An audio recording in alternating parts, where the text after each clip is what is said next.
So, I might be a little bit bad at this. If you could bear with me.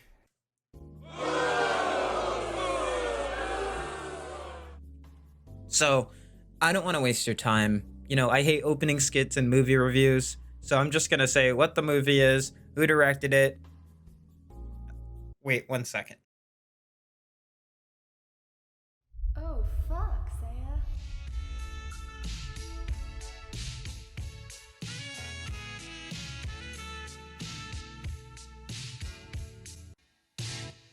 Hey. I kind of have to scream across the room while doing this bit. Because my mic can't reach.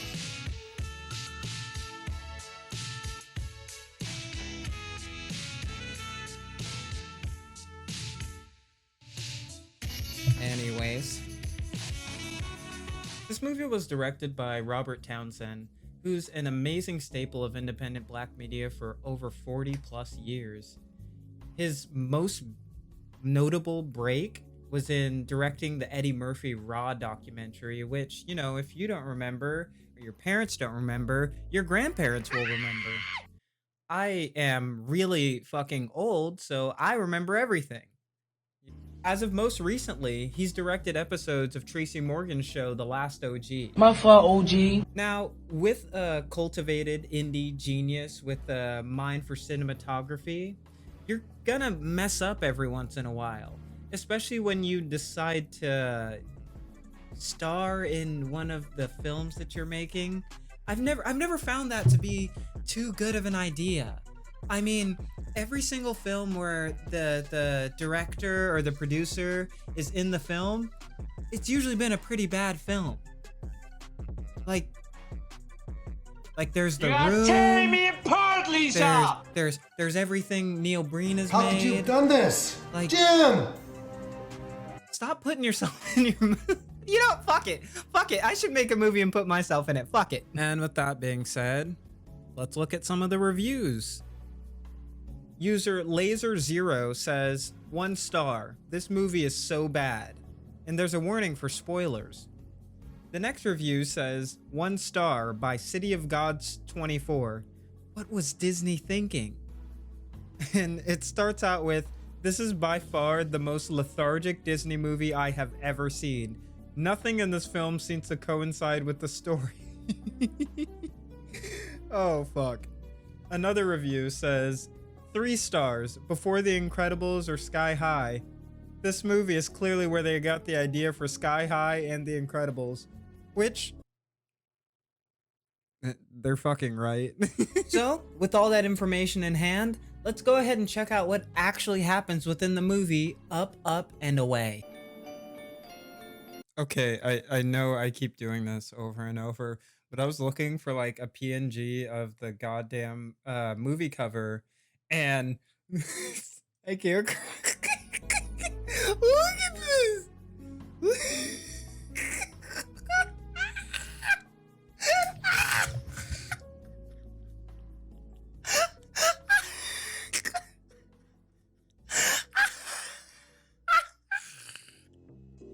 What is this?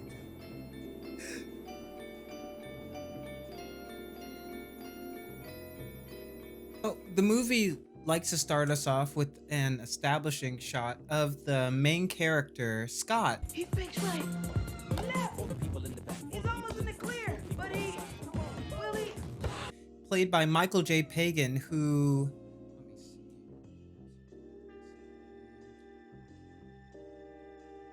recently cast in See No Evil 2? What the fuck? His last gig was in 2014 as an uncredited role. I'm sorry, bro. That sucks. Well, anyways, Scott destroys his dad's spine via soccer ball, Mortal Kombat style. Finish him! Dad, are you alright? The father, who's played by Robert Townsend, the director of this movie, says, it's all good. Your birthday's in 4 days, son. I was practicing. We have a game today. But who can be mad at a kid who's got a birthday? 4 days. I don't know what the directing was on that line. That line specifically. Why? Through an establishing shot framing mostly just the kitchen, we're able to meet more of the family. There's mom, sister, green juice. Oh my god, the older brother. Hey, Scooter, 4 more days. Oh, is there any more milk? You forgot about him. This movie moves quick because, you know, not even 10 minutes in, and we're already introduced to our first dilemma. White people. Good morning, Marshals.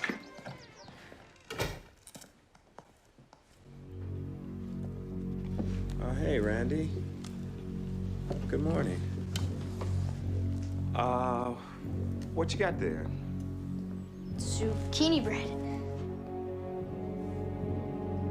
My mom made it. Just put it on the table. Right there. Yes. Come on, Randy. I think we better get out of here now.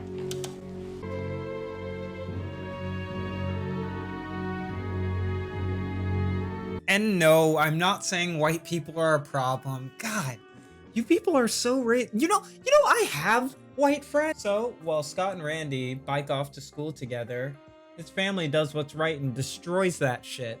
Because I don't know what the hell you would be doing putting zucchini in bread. What the hell is wrong with you? And sweetie, will you hurry up? Just being near this stuff makes me weak in the knees.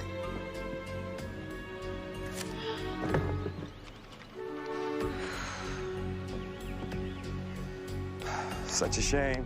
So, when Scotty and Randy finally get to school, they're preached to by some fucking ginger tech nerd who wants to talk to them about the environment. Fucking gross, dog. And you know what's even creepier than A that? few upgrades. I hope you're gonna recycle that. Please? Mm-hmm. Good girl.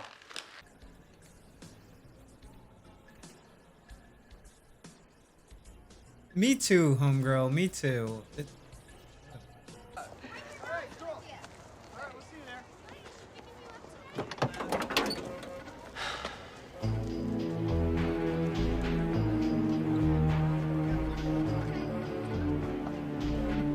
Man, I hate kids. So, of course, this whole thing was a facade. I mean, I know the movie wanted to establish that this guy is nice to their face and mean behind their back, but his actions to me, you know, the point of view that I have as an adult, would tell me directly what they were attempting to reveal here.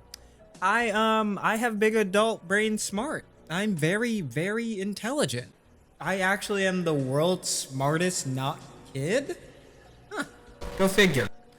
On a little bit more of a serious note, if you're a minor watching this video, please stop because, you know, my videos aren't for minors, but, you know, if you're gonna do it anyways, go and tell an adult if someone comes to you like this. It doesn't matter where you are or who saw it, tell an adult that you know, and they'll do what's right and set that person's kneecaps backwards. So, where were we? Oh, right. Yeah, apparently they gave everyone in the school computers Yeah, they gave us computers. so that they can do the tech nerds fucking homework assignments to help out the environment. I watched this movie at least like 6-8 times and I still don't know what the hell they're talking about. But yeah, they gave everyone computers. You guys don't know how lucky you are to have your own computers. After Scott gets out of school, while they're in the car, the Earth Protectors guys are trying to rob a bank. So, because Scott's dad is a superhero or an irresponsible parent, he decides to let the kids out for 2 really terrible reasons. Then he goes to fight crime. You guys mind if I let you off at the corner? I got an emergency at the office. Dad, is something wrong with the car? Yeah, I think something is wrong with the car. Let me pull over here at the corner. Why does this always happen when your dad drives? Oh yeah, I forgot to mention Scott's crush. She's the one that gave that banger of a line. always happen Why when does your this dad always drives? happen when your dad? Oh. my god, so he is a irresponsible parent. Oh, it's another day, so I'm wearing different clothes. But one thing that I've also been failing to mention during this review is that the entire, like, one of the main plot points is that Scotty is turning 14 soon. And if he doesn't have his powers by 14, he'll never get them, so he'll just be normal. Okay. But Dad, does anybody ever get their superpowers after their 14th birthday? No. I'm afraid not. I'm not gonna be a superhero, am I? What makes you say? So they're like, you know, hyping Scott up for this 14th, for his 14th birthday when he doesn't have any powers. What do you mean you told him there's still time? Well, honey, technically there is still time. Jim, he's got to face reality sooner or later. We all do. Canceling that party. You'll be humiliated. And that's basically the whole, like, conflict of the movie. It's not very overt, and it's not really, like, important, because there's a lot of stuff that happens in this movie, and, you know, that's just a footnote. Like, at the same time, the evil people have, like, gotten access to the county jail. Like, There. County jail. what the fuck is going on? What's happening? They say that Scott doesn't have any superpowers, but in this scene alone, I see that he's pretty adept at being a super fucking bad liar. Jesus Christ.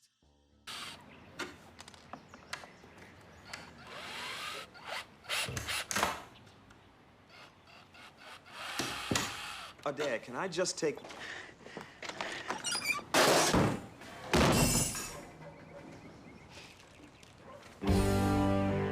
Super strength. So the big day is here, and everyone decides to show up for Scott's superhero birthday party. I'm not sure how every superhero in the world, it looks like, is able to show up at one house. It's kind of like you can't have like a president from two presidents on the same plane. Like, wouldn't that come into play there? Or something like that? Like, aren't there rules against this? But anyways, before I show you what the party looks like, I just want to show you this really bad CGI scene.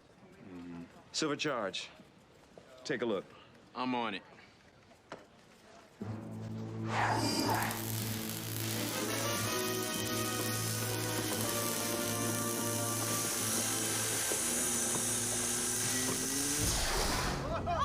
You're a fucking idiot.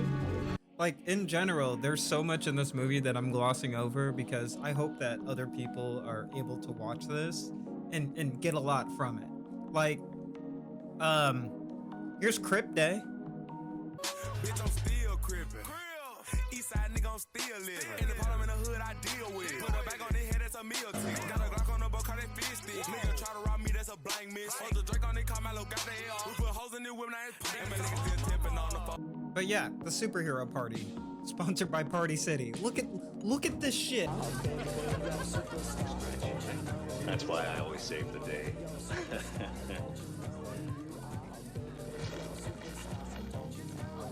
Oh, Reach, I'm glad you could make it. Wonton? Oh, here, don't forget a napkin. These spinach puffs are great. Judy's an excellent cook. So anyway, back to... So you still want to go through with it? I have to. Dad is so Look, into... don't These costumes look ass.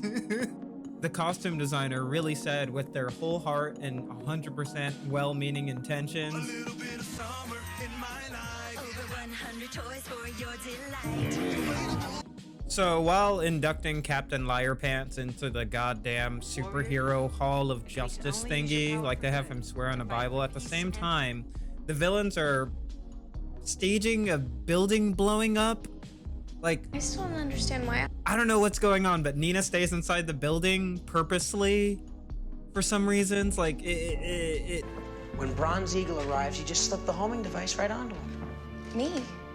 Why me? Because if you don't do it, we're not going to be able to find his hideout. And if we can't find his hideout, we're not going to be able to stop him.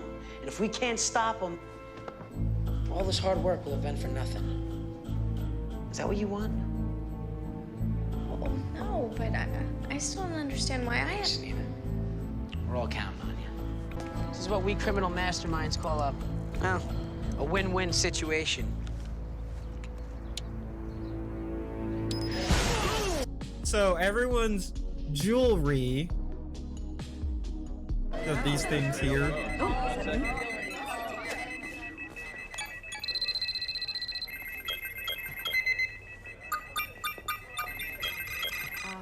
Oh, there's a woman in the burning building. Everyone's jewelry starts lighting up, letting them know there's some event.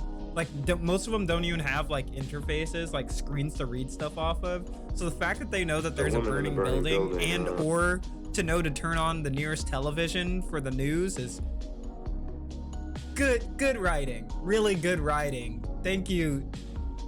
Who's the writer of this movie? Dan something?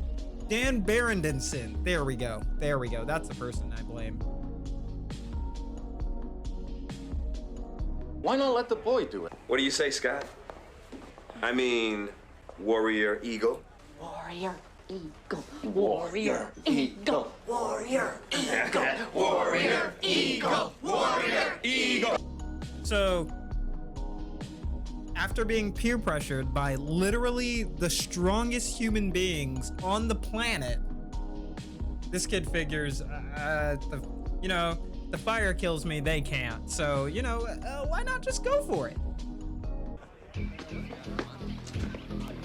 Up, and away!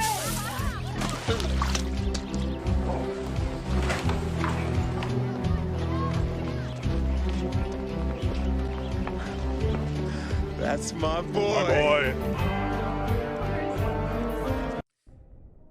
All right. Now, Zaya, don't waste your time going off on that obviously awful costume. This review is already long enough. You're not making any sense, and it would not help the viewer Let's move understand. I had to stand up for this one. What the fuck is that costume? Looking like goddamn Mustard Man.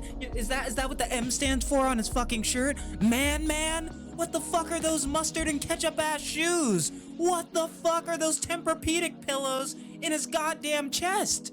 Jesus Christ, I want chest augmentation surgery, but if my shit looks like that, I just don't want it. I'll have small titties for life. What the fuck is that? Man, oh, fuck. Out of all of these fucking terrible costumes, this dude had to wear this. Robert Townsend, can you explain that?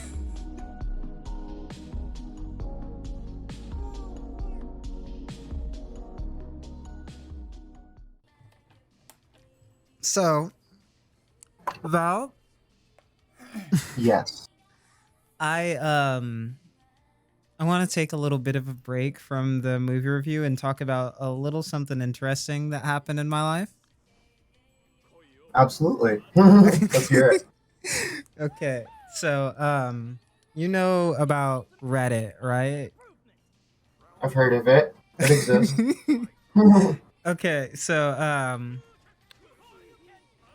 I'm out there. I like to explore new possibilities, and I always like to let things happen as life dictates them. And somehow, just about like 2 years ago, I invited someone I had never talked to beyond the messages themselves to come out and live in California. That always goes right. It was like the strangest thing that I've ever done, to be honest. Because get this, I had just had one of my so I had two roommates. One of my roommates I've known ever since middle school. The other one was some 36-year-old guy who smoked and drank a lot. And like our house was complete shit. We pretty much just stayed in our rooms, smoked a bunch and drank a bunch, and tried to ignore how dirty the house was. It was a really terrible situation. And like the dude who was the middle school friend ended up taking off to Washington and like leaving, like he vanished. Never heard from him again. After like 12 years of knowing him. And I was like low-key desperate. I was trying to get someone to move in here that, you know, kind of would want to deal with a situation like that, because we had a free room, and we were just like, hey, if anybody wants to come and, you know, pay rent, we're totally fine with it. It doesn't matter if you do heroin or as long as you can pay the rent. And one of the people that I decided to reach out to was just some person who said, I've always wanted to live in California. It fucking sucked where I live. So I messaged him and I said, hey, wanna live at my house? I live in California. And he said, yeah, I'm gonna buy a ticket right now. Holy shit. And from right there, like he literally bought his ticket and then showed me that he was gonna land in a week. And then we started getting to know each other, and the more that I got to know him, I knew he was just a little bit like something wasn't there. But like fast forward to the big day itself, I go to pick him up from the airport, and unlike as he's described himself on the internet, he says that, yeah, I'm a slender guy, I'm pretty short. He is like 6'5", like easily 6'5", towering over me, and I'm 6 foot, like, and he's towering over me. I'm like, yeah, wow. I'm like, I don't really care all that much, you know. You gotta protect yourself, and sometimes lies that you tell are specifically there to protect yourself. And what I decided from that moment was, you know, take everything he says with a grain of salt. As he stayed in the apartment, he stayed inside of his room, refused to change his clothes, and refused to eat for like 2 days. What the hell? Yeah, and I was asking like, whoa, what the hell is going on? Like I made sure to sit down with him and be like, are you okay? He's just like, yeah, I'm just fine. It's just you're at work in the evenings and I don't know what to do. And I was just like, what the fuck? I started like talking to him about like, hey, do you think that there's someone at home that would be able to take you back? Like just in case, you know, you weren't able to make rent. He's just like, no, I fucking hate everybody at my old home. I was just like, oh my God. So like 2 or 3 days more pass, and I'm making sure that I like get him food and everything every day. And like I come home one day, and my other roommate comes and tells me, oh yeah, he just had all of his bags and he like took off. And I was just like, what? Fast forward about a month, I get a message on Reddit. It's from the guy, and he says, oh yeah, my grandma got sick, so I had to go back. What's your PayPal? I'm gonna send you rent. I'm sorry for leaving so early. When can I come back?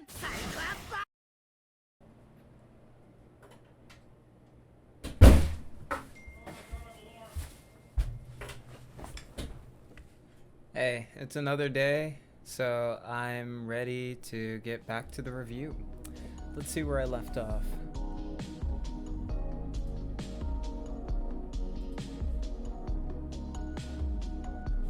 Oh, jeez, the fucking... Oh, right. So, Scott fucking dies because he's a child who biked into a fire. That's just how the story ends. It's really, really dark that Disney decided to go down this path. Well, rest in peace to Scott. I really miss my nigga. No, but really, Scott nearly kills 2 people with this Capri alone. I honestly can understand why he wouldn't want to say anything now, because he's been lying like all goddamn day. Yeah, Oh, just the water. Why can't we just fly out of here? You can fly? That's great. don't know why the adults didn't decide to get involved sooner or take responsibility for not getting involved sooner. That's the culture of shifting blame onto children that adults have fostered over the last couple of years. And I'm happy that that's reversing, that most parents are seeing the error in their ways whenever a child does wrong, because hey, who's the adult in this situation? It's not Scott. It's definitely not Scott. So Bronze Eagle comes to save the day and scolds Scott. I'm pretty sure that's what dads do. I wouldn't know. I didn't have one.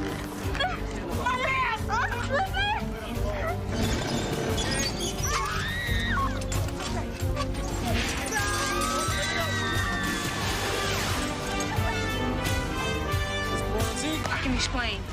Good, because you got a lot of explaining to do. Now get on your bike and get home. Now.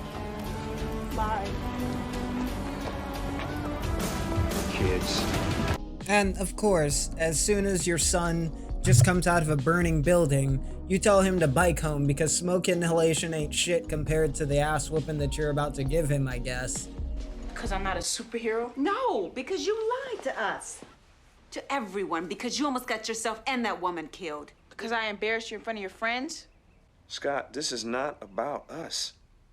But yeah, you embarrassed the shit out of us in front of our friends, you asshole. So from this point, the plot kinda like dives off of a ledge and it becomes more like snappy anecdotes. And there's two things you need to know. So one, yeah, the computer homework was actually brainwashing stuff. Crypt Day was because of that. Like, it was because of that. And the brother came and hung out with Scott during lunch, and he catches some aluminum foil, and then he's like, I'll just show you the scene.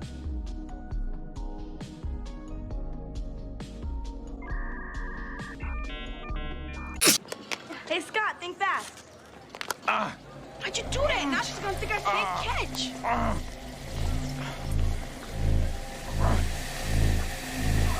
Are you okay? Look, I forgot, okay? Look, you can't forget anymore. Now that you have these powers, you're gonna have to be a lot more careful. Aluminum foil is the one thing that screws up our molecular structure. Too much of it can kill us. So somehow in the fire, instead of Scott's mask being burned to his face, he actually ends up dropping it while he's falling from the sky, and like Nina picks it up.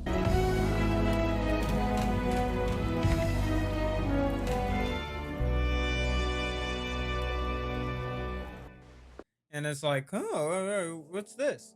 No, but Nina, being the girlfriend of the evil ginger guy, brings the mask back to him and is just like, hey, it fell off the kid. If you want to know who the kid is, here I have the thing. And she's like, wait, but you won't do an evil thing? You won't do evil? He's like, no, I just want to thank him. You know, I'm a white guy. Yeah. So the homework, you know, which I've explained as brainwashing actually, tells them, run through your parents' pockets and get all their fucking money. And so the kids decide to do that. Welcome to Earth Protectors. It's time for you to take control. Listen very carefully to the following instructions. Earth Protectors will tell you exactly what to do. Relax.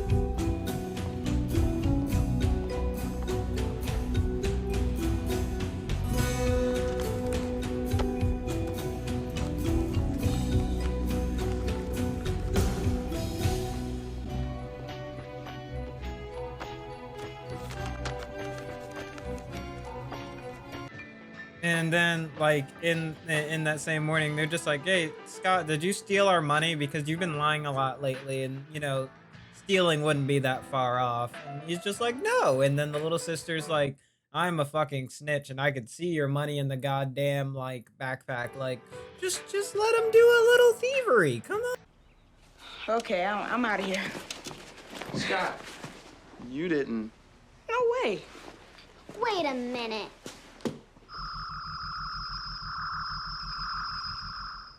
With my X-ray vision, I can see money in your backpack. You have to believe me. I don't know how it got in there. I'm not really into the believing Scott business these days.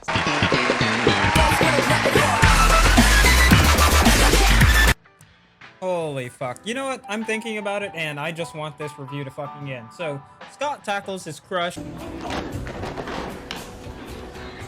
Scott, watch where you're going. And swaps her homework with her. Her mom watches it and ends up robbing a bank and then goes to the secret hideout of the people. Yeah, that's an actual thing that happened. I know it's hard to just gloss over like it's an important plot point. Excuse me, can I have everyone's attention, please? This is a holdup.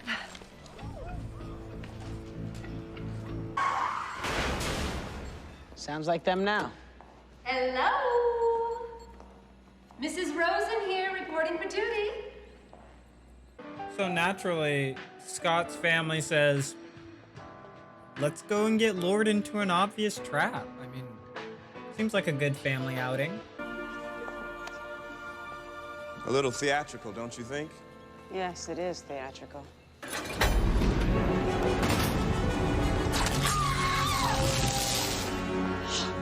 And then, like, they're captured and they're about to be brainwashed, and he's using aluminum foil to get them all green and submissive. I'm not sure what that does outside of kill them, but you know, they're being brainwashed. And then Scott comes and saves the day.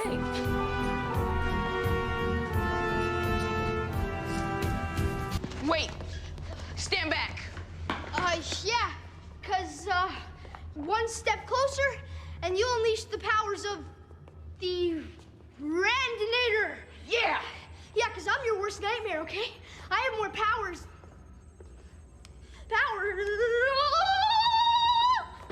than you've ever dreamed of. Woo! And you know what? There's nothing you can do to hurt me, but there's a million different things I can do to hurt you. Whoa! Whoa! This stuff. Yeah, come on, tough guy. I eat this stuff for breakfast, huh? 5, 4, 3, 2, 1.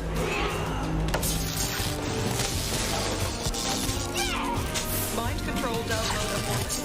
Mind control download aborted. Mind control download aborted. Mind control download aborted.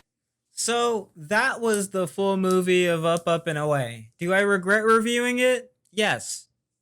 It doesn't hold up as much as my childhood would like to say it does. But do I regret making the video? Also, yes. Because it's taken me a lot of time and a lot of reshoots, and although it's taken a while to get out, it's helping me get over a lot of insecurities. So thank you if you've watched it all the way to the end. I guess from this point, I'm going to be putting in all my bloopers and stuff. Hope it doesn't bloat this video any longer. Yeah, I hope you enjoyed. Have a great rest of your day, and it's pronounced Saya, not Saya. It's Saya. So you just watched my... So you just finished watching my Up, Up, and Away review. What'd you think? Let me know in the comments below. I want to appreciate everyone who made it all the way to the end, and I wanted to give a couple of shout outs. I know I don't always do this, but I need to more. Huge shout out to Better Than Dead. You know, he's a fellow DBD YouTuber. I highly recommend that you check out his channel. Always, of course, a shout out to Lollygag. I've got her shit on my walls. A huge shout out to my homegirl Angie and Val for always being there when I need at least someone to rebound off of, and you know, just throw ideas out to. I really do appreciate you two.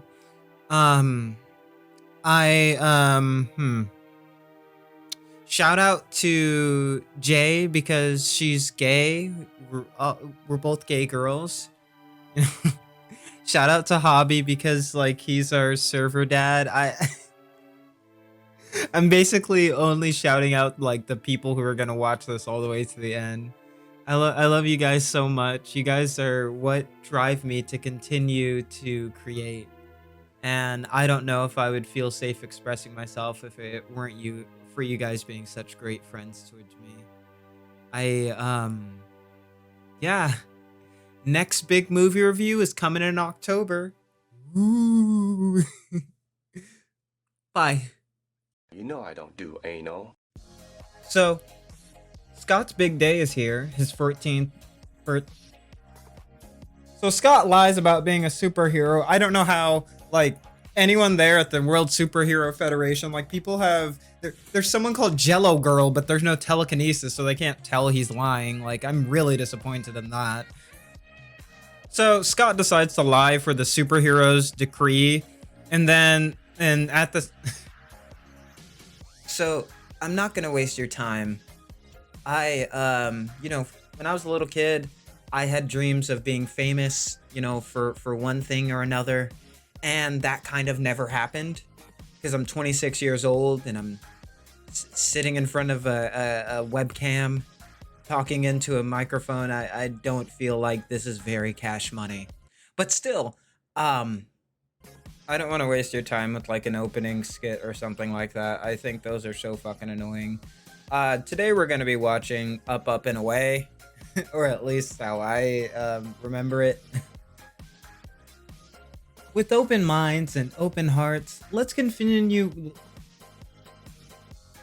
With open minds and open hearts, let's adventure boldly forward.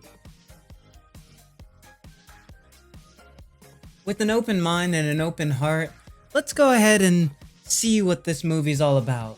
Let's see what's actually in the plot of 2000s. Jesus Christ. With an open heart and an unpoisoned well of information. Why do I keep fucking this up so much? Okay, fuck. Jesus. Okay. So, that's my lipstick. Well, lip gloss. Oh. Okay. So, with the well unpoisoned, let's boldly go where no man has gone before. Let's check out early